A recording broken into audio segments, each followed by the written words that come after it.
Welcome to KRR kitchen. இன்றைக்கி நம்ம கிச்சனில் ஒரு சூப்பரான நல்ல சாஃப்டான ரவா கிச்சடி எப்படி செய்கிறதுன்னு தான் பார்க்க போகிறோம். இந்த ரவா கிச்சடி செய்கிறதுக்கு பார்த்திங்கன்னா தண்ணியோட அளவு ரொம்பவுமே அவசியங்க. அதே சமயம் பார்த்திங்கன்னா அது வேக வைக்கிற பக்குவமும் ரொம்ப அவசியம். இந்த 2 டிப்ஸையும் ஃபாலோ பண்ணி செஞ்சோம் அப்படின்னாக்கா ரொம்ப அருமையாக வரும் ரவா கிச்சடி. எல்லாருமே விரும்பி சாப்பிடுவாங்க. இந்த ரவா கிச்சடி எப்படி செய்கிறது நம்ம வீடியோக்குள்ளே போய் பார்ப்போம். அதுக்கு முன்னாடி நம்ம சேனலை இப்போ தான் ஃபஸ்ட் டைம் பார்க்குறீங்கன்னா சப்ஸ்கிரைப் பண்ணி வச்சுக்கோங்க. கூடவே பெல் சிம்பல் ப்ரெஸ் பண்ணி ஆளுங்கிற ஆப்ஷனையும் ப்ரெஸ் பண்ணி வச்சுக்கோங்க.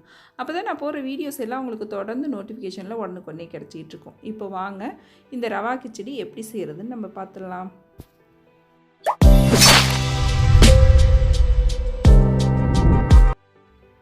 இப்போ ரவா கிச்சடி செய்கிறதுக்கு அடுப்பில் ஒரு கடாய் வச்சுருக்கேன். அதில் ஒரு 2 டேபிள் ஸ்பூன் அளவுக்கு தேங்காய் எண்ணெய் சேர்த்துக்கிறேன். எண்ணெய் கொஞ்சம் அதிகமாக தான் சேர்த்துக்கணும் இந்த ரெசிபிக்கு.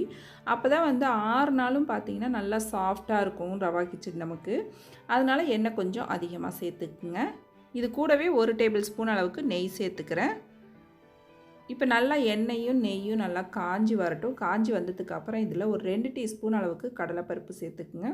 1 டீஸ்பூன் உளுந்து, ஒரு 1/2 டீஸ்பூன் அளவுக்கு கடுகு சேர்த்து நல்லா இது பொரிஞ்சு செவந்து வரட்டும்.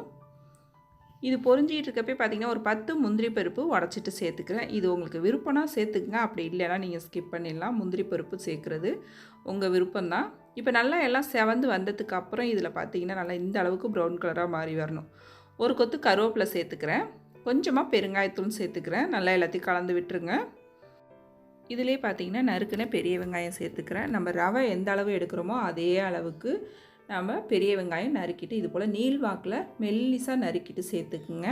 200 கிராம் ரவை எடுக்கிறீங்கன்னா 200 கிராம் பெரிய வெங்காயம் எடுத்துக்குங்க. சரிக்கு சமம் சேர்த்தோம் அப்படின்னாக்கா கிச்சடியோடு சாப்பிடும்போது டேஸ்ட்டு ரொம்ப சூப்பராக இருக்குங்க. இப்போ இந்த வெங்காயத்தை பார்த்திங்கன்னா ரொம்ப செவக்கெல்லாம் வதக்கக்கூடாது. கண்ணாடி பக்குவத்துக்கு தான் வதக்கணும். அப்போ தான் நம்ம அந்த ரவா கூட சேர்த்து சாப்பிட்றப்ப நல்லாயிருக்கும். நமக்கு கிச்சடி சாப்பிட்றப்ப கண்ணாடி பதத்துக்கு வதக்கிட்டோம்னா போதும். இந்த அளவுக்கு வதங்கினதுக்கு அப்புறம் பார்த்திங்கன்னா இதில் ஒரு 2 தக்காளி பழம் மீடியம் சைஸில் உள்ளது எடுத்துருக்கேன். அதை இதில் சேர்த்துக்கிறேன். இப்போ தக்காளி சேர்த்து ஒரு 2 செகண்ட் அதை வதக்கி விடுங்க. வதக்கி விட்டதுக்கப்புறம் நம்ம ஒரு பொருளாக சேர்த்துக்கலாம். தக்காளி லைட்டாக வதங்கி வரட்டும். இதுவும் பார்த்திங்கன்னா ரொம்ப வதங்கணும்னு அவசியம் இல்லை. ஒரு பாதி அளவு வதங்கினாலே போதும். இப்போ தக்காளி நல்லா வதங்கினதுக்கப்புறம் பார்த்திங்கன்னா இதில் நம்ம வெஜிடபிள் ஒன்று சேர்த்துக்குவோம். ஒரு 1/2 கப் அளவுக்கு பொடுசாக நறுக்கின கேரட் சேர்த்துருக்கேன். அதே போல் பொடுசாக நறுக்கின பீன்ஸ் ஒரு 1/2 கப் சேர்த்துருக்கேன். அப்புறம் பார்த்திங்கன்னா பச்சை பட்டாணி ஒரு 1/2 கப் அளவு சேர்த்துருக்கேன். இந்த வெஜிடபிள் எல்லாமே நம்ம விருப்பம் தான். எந்த அளவுக்கு வேணுமோ நம்ம சேர்த்துக்கலாம். நீங்கள் எடுக்கிற ரவாவை பொறுத்து சேர்த்துக்குங்க. அதிகமான அளவு சேர்த்து செய்யும்போது டேஸ்ட்டு ரொம்ப நல்லாயிருக்கும்.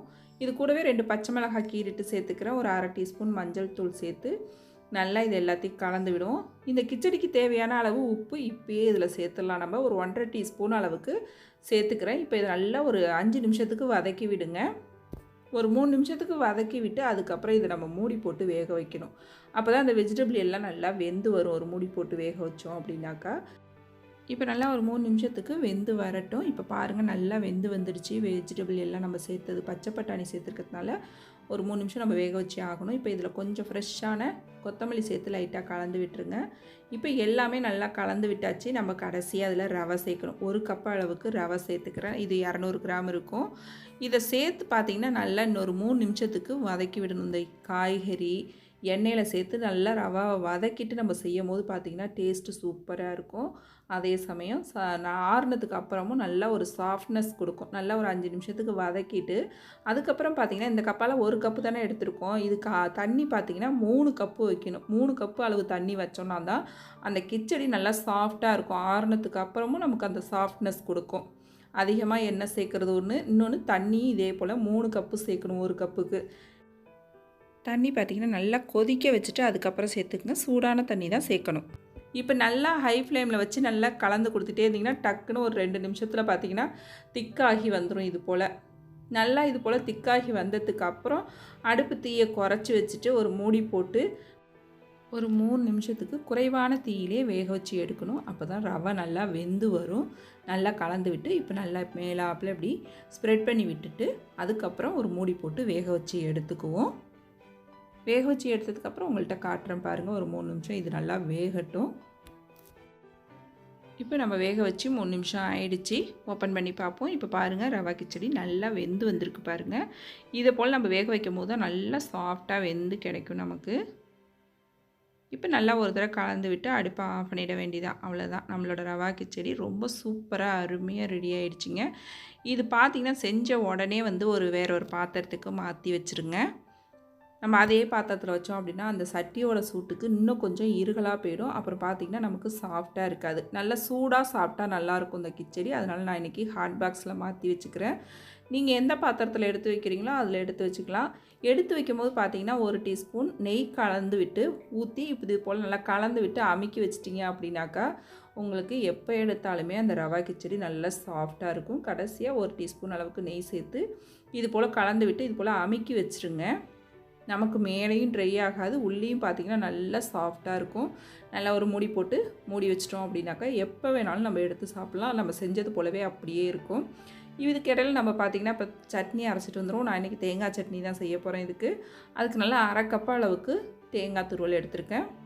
காரத்துக்கு தகுந்த அளவு பச்சை மிளகாய் சேர்த்துக்குங்க. நான் 3 பச்சை மிளகாய் சேர்த்துருக்கேன். இந்த தேங்காய் சட்னியில் இஞ்சி சேர்த்து அரைச்சோம் அப்படின்னாக்கா டேஸ்ட்டு ரொம்ப நல்லாயிருக்கும். ஒரு சின்ன துண்டு இஞ்சி, இதுக்கு தேவையான அளவு உப்பு, அப்புறம் பார்த்திங்கன்னா பொட்டுக்கடலை 2 டேபிள் ஸ்பூன் தான் சேர்க்குறேன். தேங்காயோட அளவு தான் அதிகமாக இருக்கணும், பொட்டுக்கடலையோட அளவு கம்மியாக இருக்கணும். இப்படி சட்னி அரைச்சி இந்த கிச்சடி கூட சாப்பிடும்போது டேஸ்ட்டு ரொம்ப அருமையாக இருக்குங்க. இப்போ சட்னி அரைக்கிறதும் பார்த்திங்கன்னா கொஞ்சம் கொரப்பாக அரைச்சி எடுத்துகிட்டு வந்துக்கணும். அதே சமயம் சட்னி திக்காக இருந்துச்சுன்னா ரொம்ப நல்லாயிருக்கும்.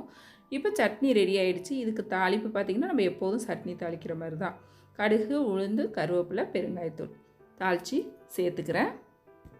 தாளிப்பு சேர்த்ததுக்கப்புறம் ஒரு தடவை கலந்து விட்டுருங்க. அவ்வளோதான், சூப்பரான ஒரு தேங்காய் சட்னியும் ரெடி ஆகிடுச்சிங்க.